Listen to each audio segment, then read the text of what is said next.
Assalamualaikum warahmatullahi wabarakatuh.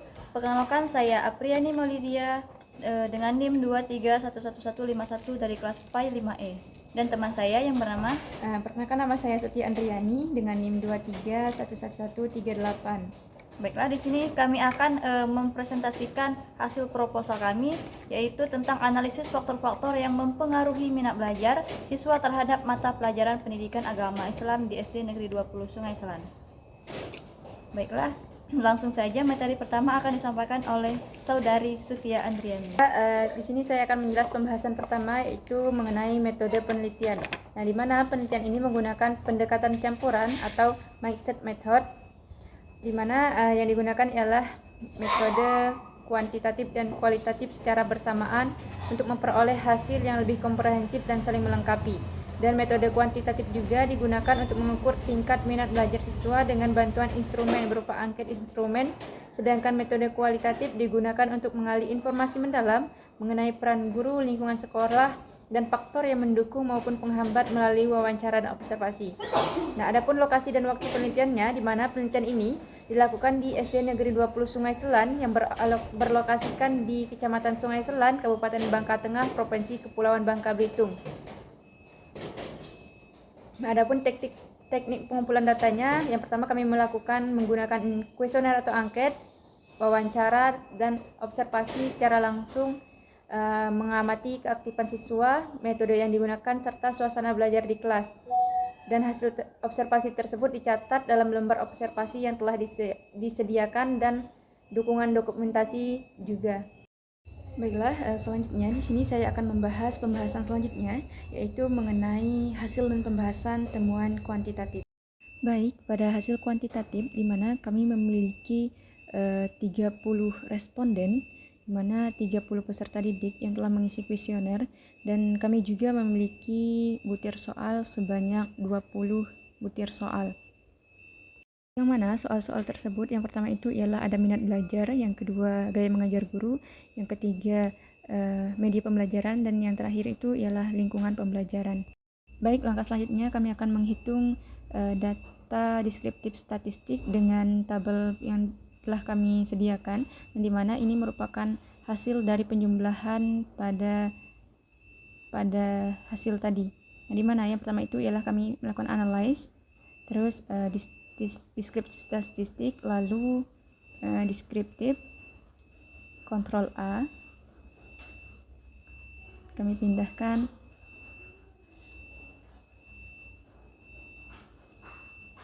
terus, dan inilah hasilnya. Baik, selanjutnya kami akan menghitung uji validitas minat belajar. Yang pertama itu ialah minat belajar, di mana kami memiliki 5 butir soal. Yang pertama soal 1 sampai 5 dan jumlah keseluruhannya. Nah, di mana caranya itu ialah kami pergi ke analyze, yang kedua ialah correlate, kedua bivariate.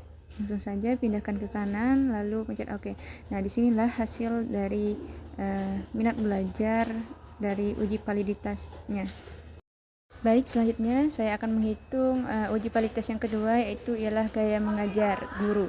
Nah, di mana di sini juga sama memiliki 5 butir pertanyaan dan jumlah keseluruhan totalnya dari setiap pertanyaan.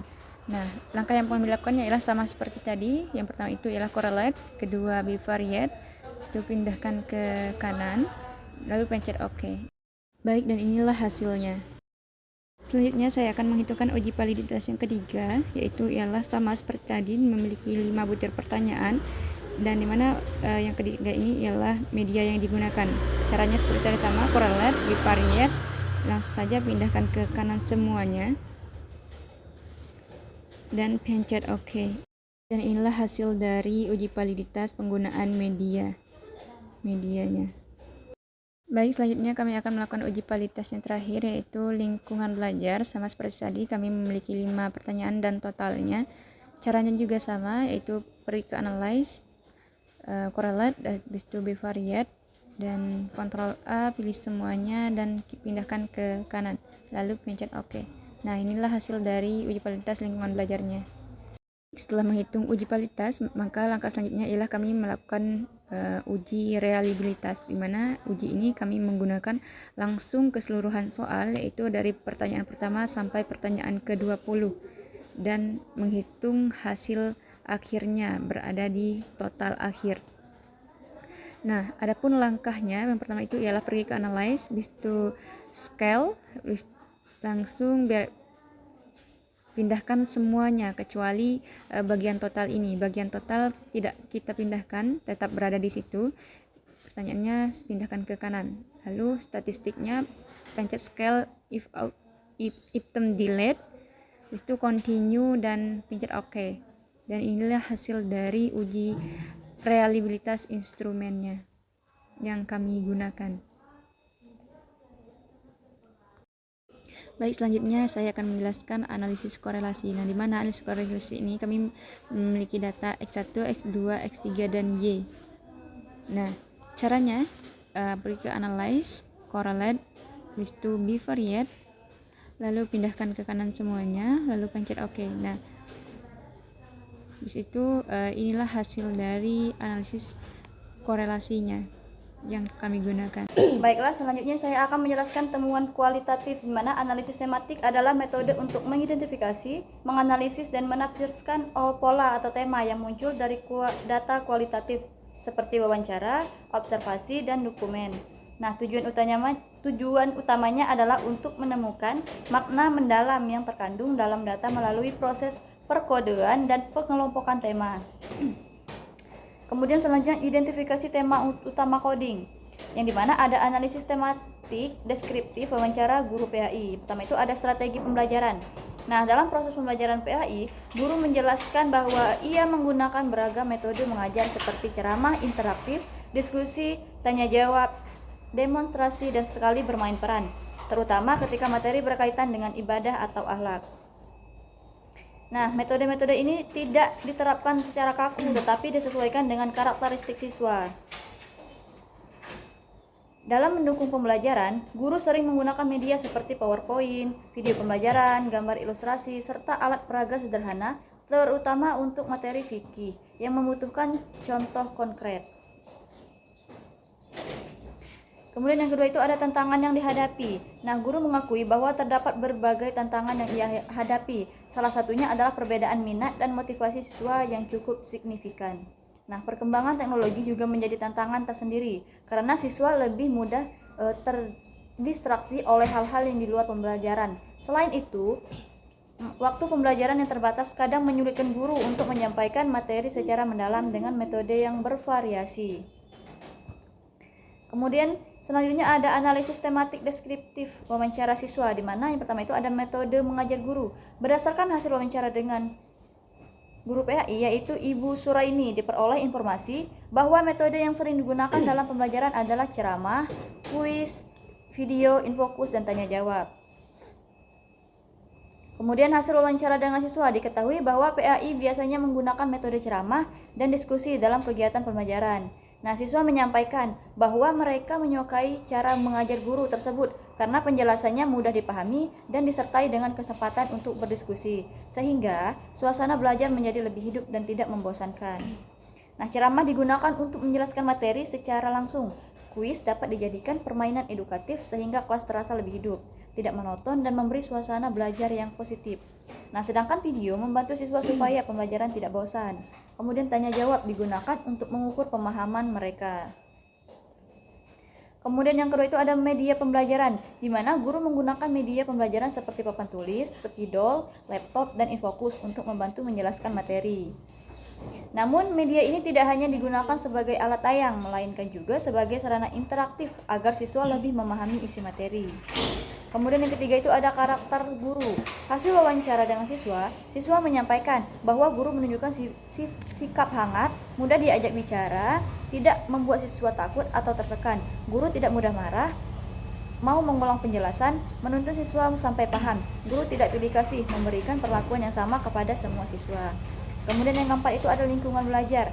Nah, biasanya guru PAI sudah mengatur kelas sejak awal seperti memastikan semua siswa sudah siap belajar, buku dan alat tulis sudah dikeluarkan, jadi suasana awal sudah tertib. Guru juga punya cara mengajar yang tenang dan jelas, jadi mereka bisa mengikuti materi tanpa terlalu banyak gangguan. Nah, yang kelima itu ada motivasi internal siswa. ada beberapa hal yang membuat siswa ingin belajar PAI dengan sungguh-sungguh. Yang pertama itu, siswa ingin lebih memahami ajaran agama supaya siswa bisa menerapkannya dalam kehidupan sehari-hari. Di rumah pun orang tua selalu mengingatkan bahwa ilmu agama itu penting. Jadi, mereka merasa perlu mempelajarinya dengan serius.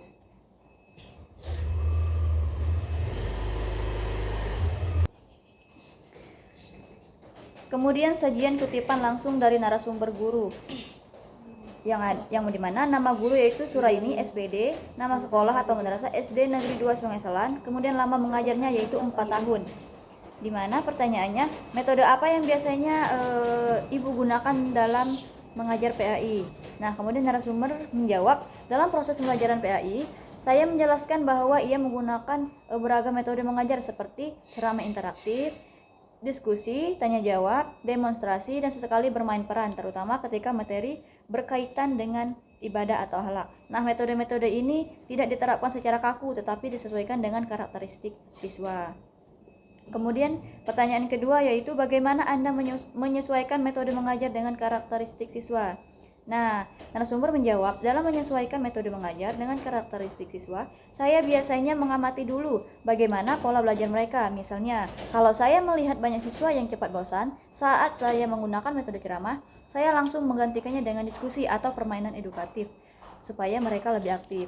Nah, untuk siswa yang tipe visual, saya lebih sering menampilkan gambar, video, atau slide PowerPoint agar mereka lebih mudah menangkap materi.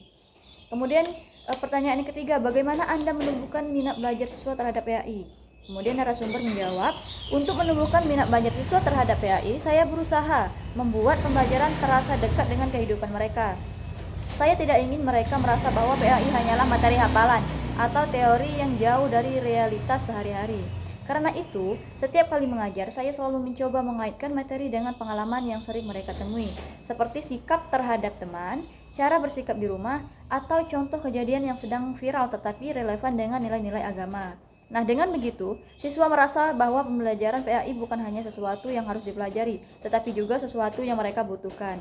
Nah, pertanyaan yang keempat, yang dimana apa tantangan utama yang Anda hadapi ketika pembelajaran PAI? Kemudian narasumber menjawab, tantangan utama yang saya hadapi adalah pembelajaran PAI, yaitu perbedaan minat dan motivasi siswa yang cukup besar. Nah, ada siswa yang memang sudah punya ketertarikan terhadap pelajaran PAI, sehingga mereka mudah diajak aktif dan fokus.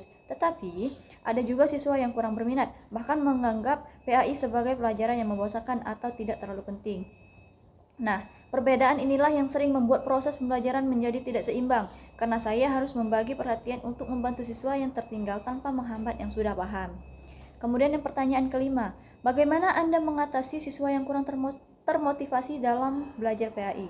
Kemudian narasumber menjawab, untuk mengatasi siswa yang kurang termotivasi dalam pembelajaran PAI, saya biasanya mulai dengan mencoba memahami terlebih dahulu apa penyebab mereka tidak semangat.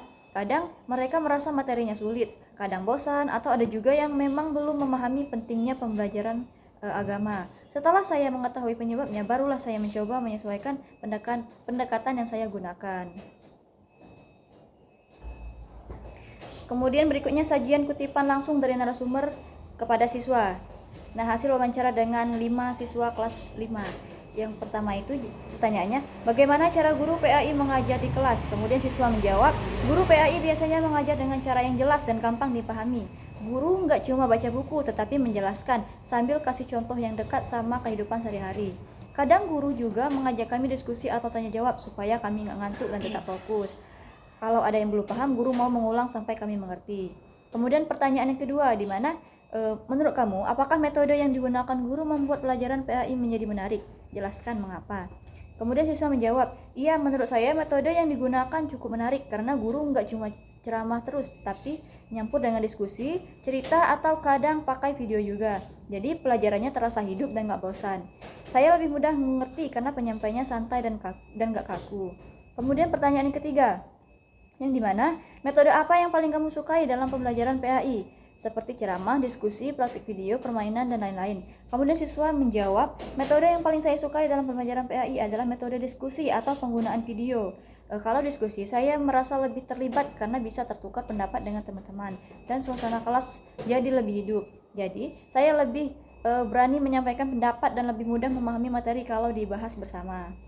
Kemudian pertanyaan yang keempat, bagaimana suasana kelas saat pembelajaran PAI berlangsung? Apakah kondusif dan mendukung kamu untuk fokus belajar? Kemudian siswa menjawab, menurut saya suasana kelas saat pembelajaran PAI biasanya cukup kondusif.